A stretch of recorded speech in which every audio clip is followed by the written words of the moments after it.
Uncle ಸ್ವಲ್ಪ ಜಾಗ ಬಿಡಿ. ಅಕ್ಕ ನೋಡ ಈ ಲೆವೆಲ್ಲೇ ಕ್ರಾಸ್ ಮಾಡಕ್ ಆಗ್ತಾ ಇಲ್ಲ.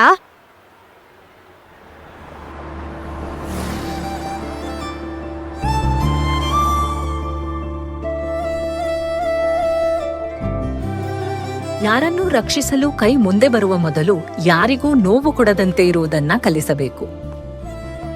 ನಮ್ಮ ಹೆಣ್ಣು ಮಕ್ಕಳಿಗೆ ಸುರಕ್ಷಿತ ಜಗತ್ತು ಕೊಡೋಣ, ನಮ್ಮ ಗಂಡು ಮಕ್ಕಳಿಗೆ ಅದನ್ನ ಕಟ್ಟಿಕೊಡುವ ಸಂಸ್ಕಾರ ಕೊಡೋಣ.